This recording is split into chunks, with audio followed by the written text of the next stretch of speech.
The American backyard has always been a stage for growth and beauty, a place where we plant hope in the soil and expect it to behave. But not all growth is welcome. Some plants don't just spread, they take over. Some don't just look pretty, they hurt people. And a few carry chemistry so regulated that the law doesn't care whether your intent was innocent. The line is thin, and the consequences can be thick. Tonight, we're exploring 13 illegal or heavily restricted crops you can't grow in American gardens, and a few almost legal plants that can still get you in serious trouble when you plant them in the wrong place. Some of these look harmless. Some are sold in garden centers under cute names. Some have histories tied to medicine, folklore, and survival. But each one has a reason it ends up on watch lists, banned plant lists, or removal campaigns.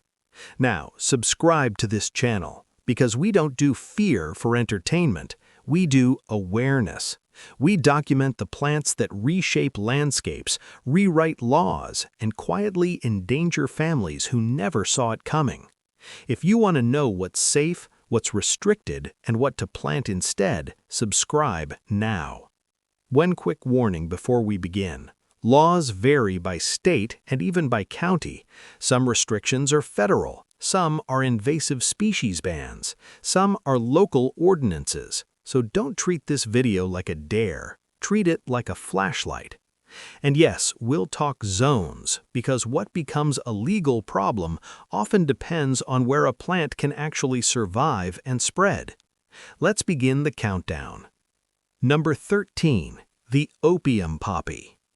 It's one of the most beautiful flowers ever put in a garden.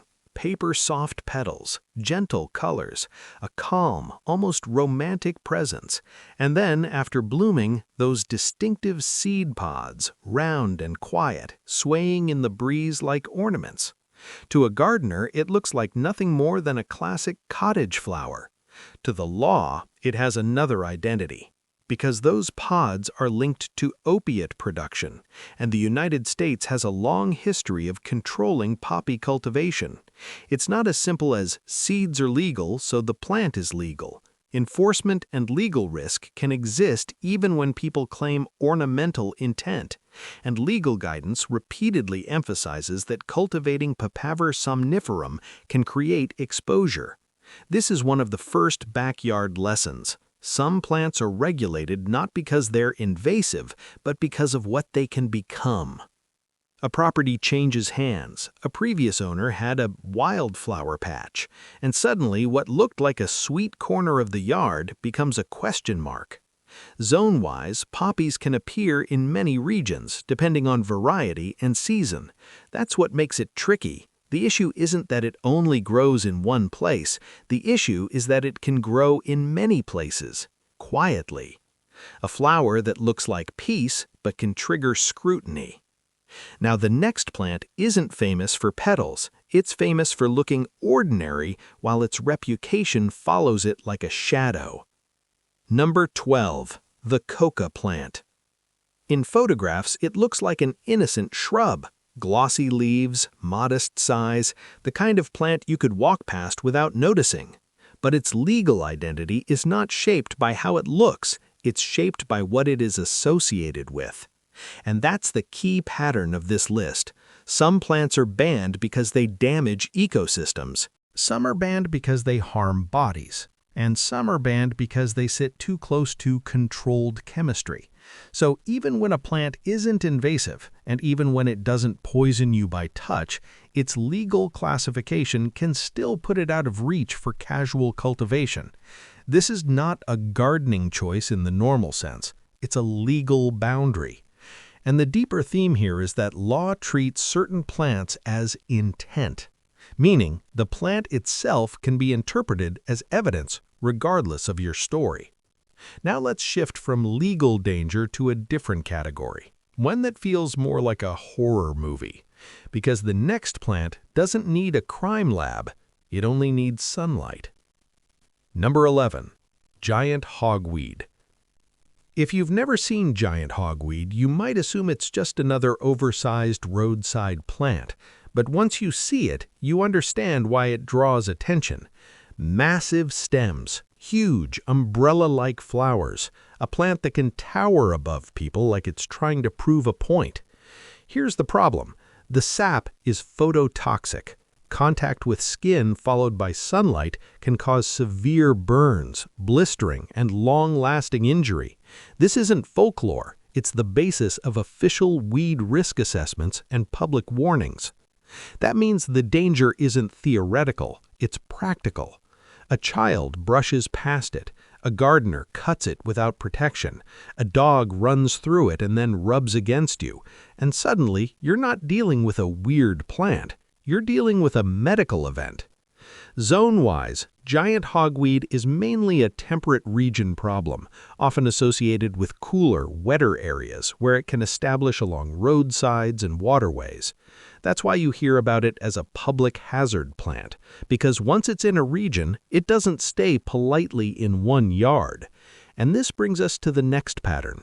Some plants become restricted not because you planted them, but because authorities have to spend money removing them.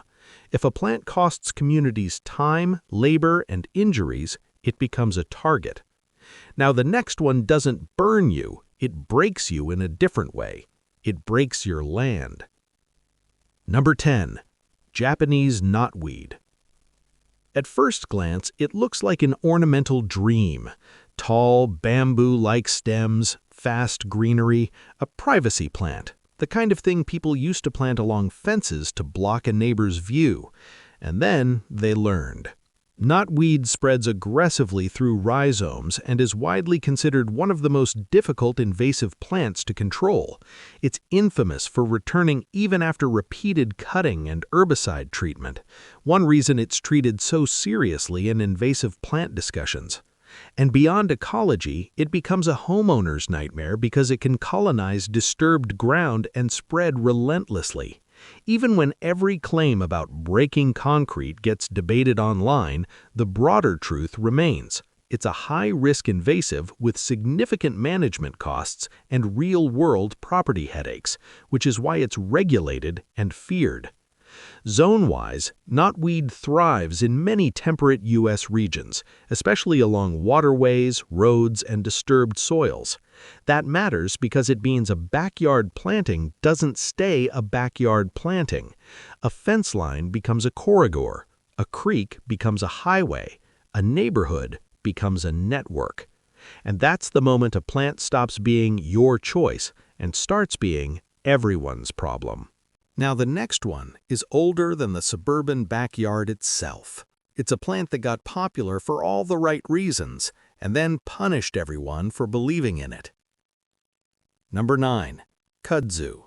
There was a time when kudzu was praised, planted as a hero, a green bandage for wounded land, something that could stabilize slopes and hold soil in place.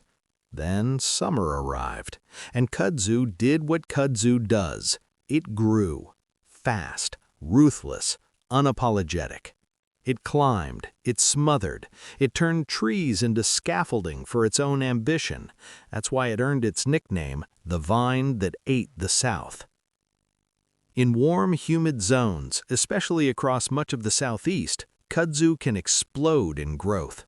And once it's established, control becomes a long war, not a weekend project.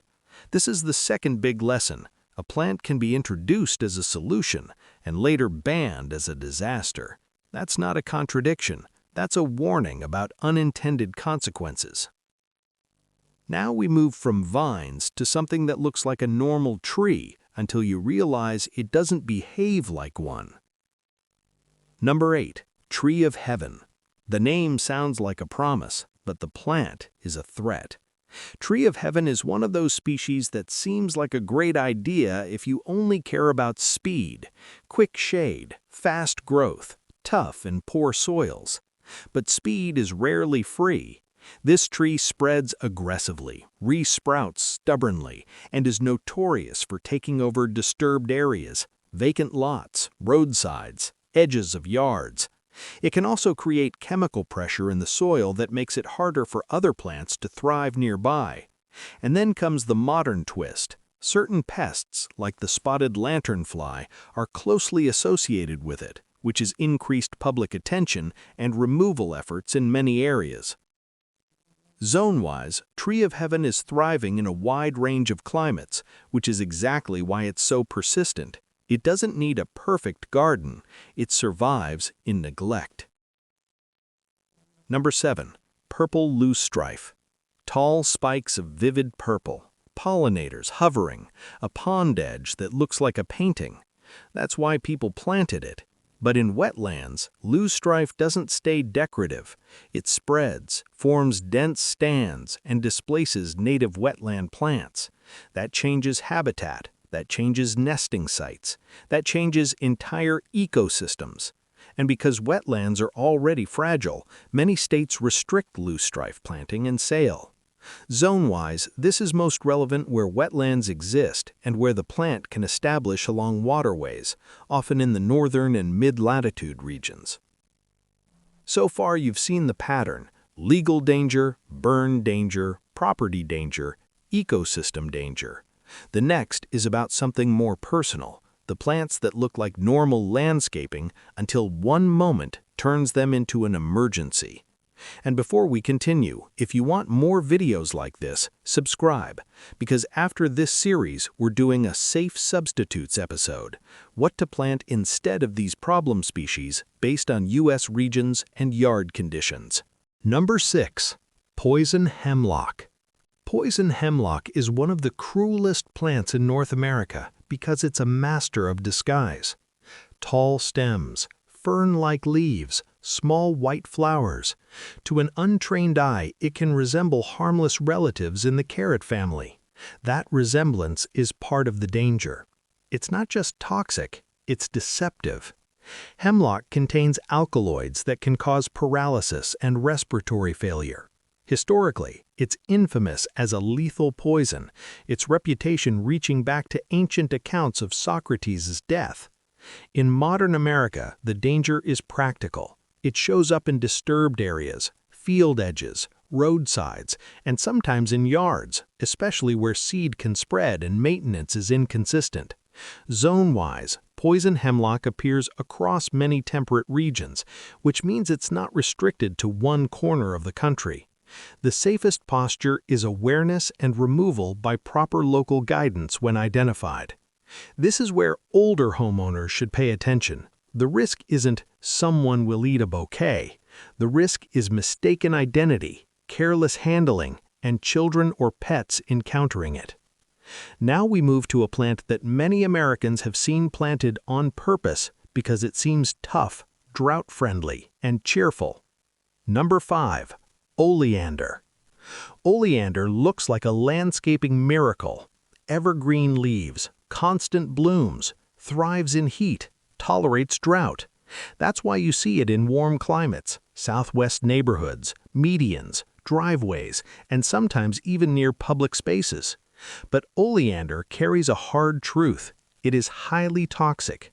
Leaves and stems contain potent compounds that can be deadly if ingested, especially for pets and children.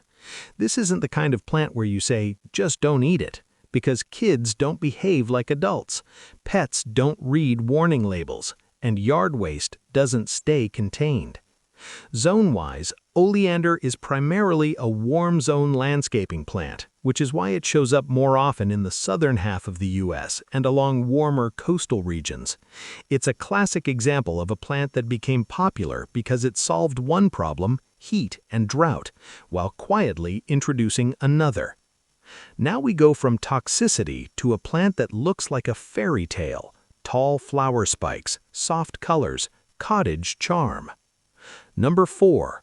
Foxglove. Foxglove is one of those plants that makes gardeners fall in love instantly. Tall spires, bell-shaped flowers, a storybook look. And in medicine, compounds from foxglove have played a historic role in heart-related treatments. One reason it sits in that uncomfortable space between medicine and danger. Because outside controlled dosage, cardiac glycosides are not a casual matter. In a home garden, Foxglove becomes risky in exactly the way these plants always become risky: curiosity, pets, children, accidental ingestion. Zone-wise, Foxglove is often grown in cooler regions and cottage-style gardens. Its beauty is not in question. Its suitability near family spaces is the question. If you're realizing how many normal landscaping plants have serious hidden risks, hit like. People deserve to know what they're planting before it becomes an ER story. Now we enter invasive territory again, because some plants aren't dangerous to your body, they're dangerous to your land. Number 3. Garlic mustard. Garlic mustard is the kind of plant that looks harmless enough to ignore. Small white flowers, green leaves, a faint garlic smell when crushed. And that's why it spreads. Because when people ignore a plant long enough, the plant stops asking permission. Garlic mustard is a well-known invasive in many forest ecosystems. It can form dense stands that displace native wildflowers and tree seedlings, and it's often targeted in removal campaigns. Zone-wise, this is especially relevant in regions with temperate forests where understory ecosystems are already stressed. It's a quiet takeover plant, rarely dramatic, always persistent. And it introduces a pattern that repeats in American gardening history. A plant doesn't have to look scary to be destructive. Now we move to a plant that looks like a toy, bright seeds that seem designed for crafts. Number 2. Rosary pea. Rosary pea is one of the most cruelly designed dangers in the plant world. Its seeds are gorgeous, bright red with a black dot. They look like beads. They look like jewelry. And that's the trap, because those seeds contain a highly potent toxin if the seed coat is cracked or damaged. That's why this plant is treated with extreme caution and is restricted in many contexts. The danger isn't that it takes over your yard. The danger is that it tempts hands. Zone-wise, it's more likely to appear or be cultivated in warmer climates or controlled indoor settings. But the key message is universal. Beauty is not safety. Now we reach number 1, the plant that keeps showing up in stories because it looks exotic, dramatic, and harmless, until you understand what's inside. Number 1. Castor bean. Castor bean plants look like tropical architecture. Big, star-shaped leaves, dramatic seed pods, fast growth. Gardeners sometimes plant it for impact because it can make an ordinary yard look like a botanical garden in one season. But the seeds contain ricin, a toxin that has earned global notoriety. The plant's ornamental appeal is not the issue. The issue is that a home environment is not a lab, and a yard is not a controlled setting. With kids, pets, visitors, and yard waste, risk multiplies.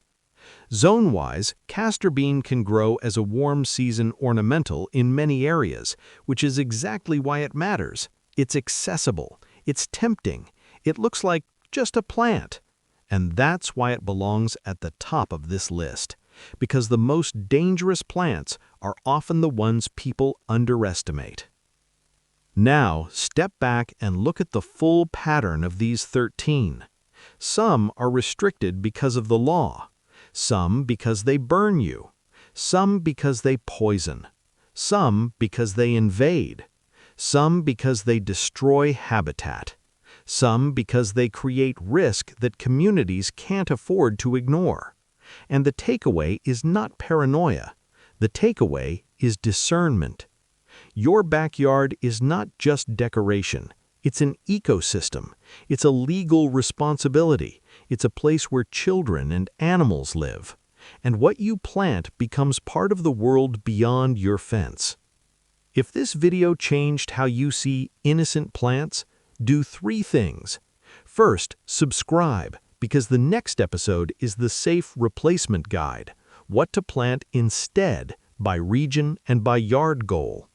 Second, share this with one person who loves rare plants and doesn't realize how fast rare can become regulated.